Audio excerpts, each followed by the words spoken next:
There are two bald eagles.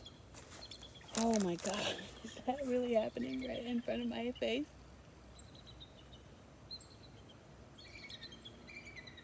Two bald eagles are dancing together.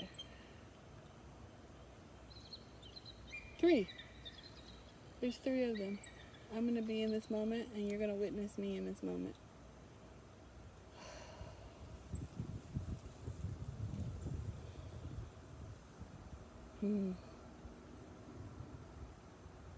Fierce aliveness.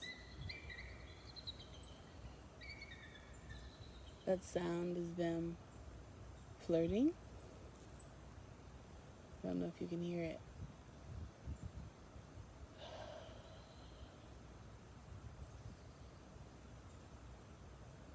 Now they're just going to perch on a tree, keep me company, and sing to me.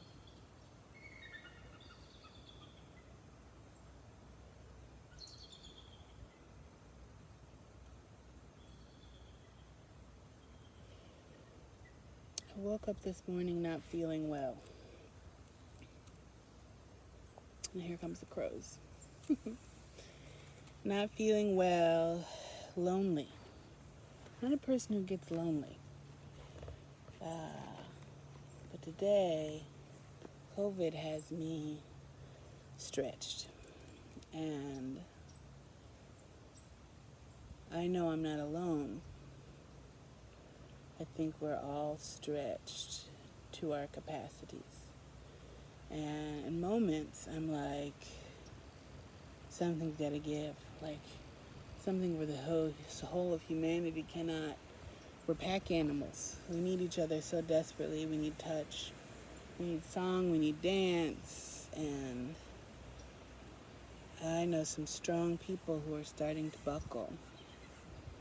And I know people are starting to spin out into self-destructive ways. And, you know, as a person who has experienced an extreme loss and is in a grieving process, it is strange to share it with an entire planet in an extreme way.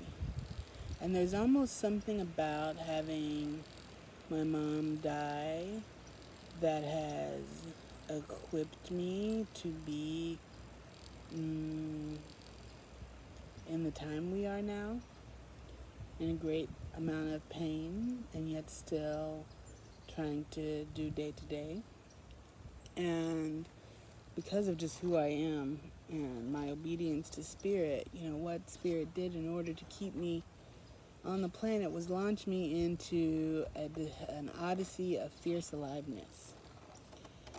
And like I keep saying, it's something I have to work every day and be in choices that bring me a sense of aliveness. And that doesn't necessarily mean that it has to feel good. Falling in love can feel real painful sometimes.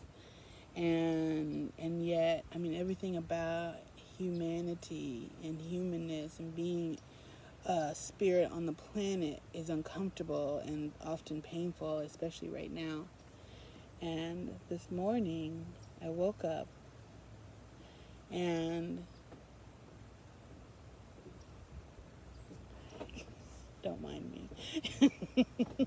Enjoy.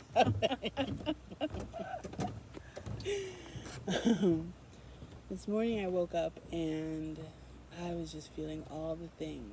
I was feeling the planetary sadness.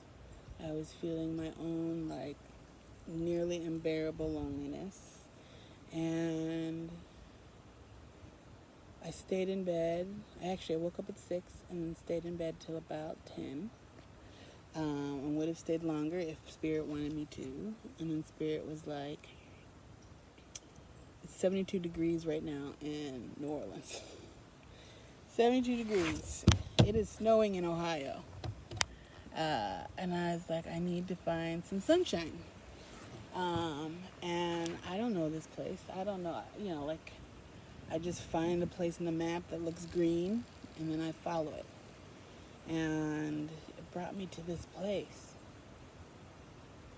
And I'm remembering in my generative somatics course, they talked about people who have experienced trauma and who are able to navigate it have several things in place as tools to help them cope. One is that they have a mentor or a relationship with an adult that is safe and secure. One is they have a relationship with music and the arts, that they have some way to be creative and channel and express themselves. The third is they have a relationship with an animal. If you grew up with a dog that you loved and adored and that loved you back, it was a place of finding resilience and strength. And then the fourth, hopefully I'm not forgetting a fifth one, but the fourth is a relationship with nature. And what I can say about that in this moment, having just been blessed with 3 bald eagles and an unfamiliar, I've never been in a bayou. I've never been in a bayou. Everywhere you look, there's signs that says, beware of alligators. Little apex predators, right? And yet I'm sitting here, and let me tell you about perspective. In my cabin in the woods, at night through my window, I can see the stars, and I can hear the coyotes, and I get perspective about what is true in the world. And that, yes, rent has to be paid. Yes, we're isolated from one another. But the perspective of nature is that we're all in a process that is bigger than our conditions. And that there's lots of gift in it. And so I guess I'm just encouraging people to find the gift.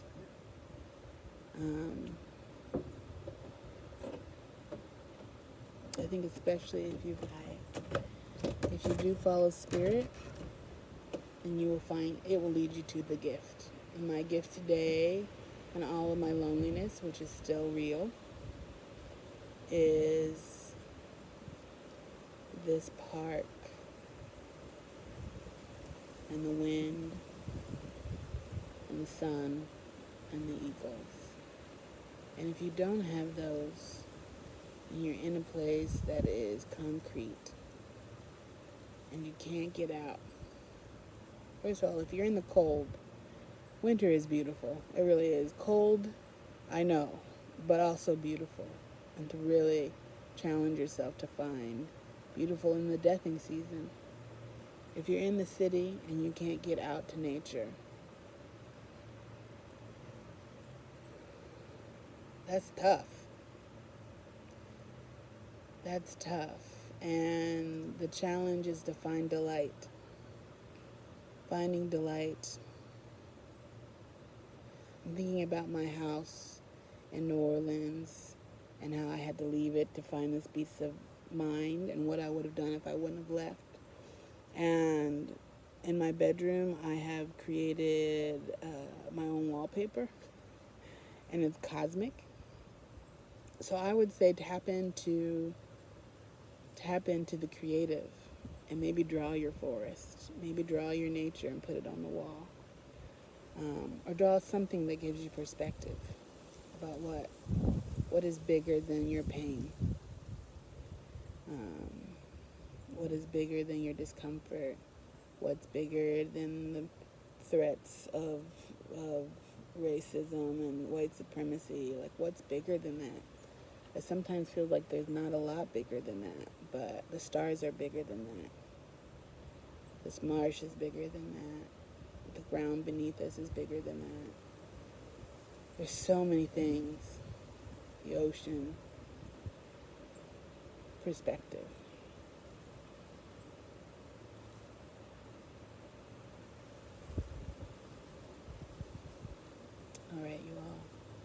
Be blessed. Thank you for watching and listening and being with me on this journey about Fierce Alive in times of turmoil. Yeah. All right. Take care.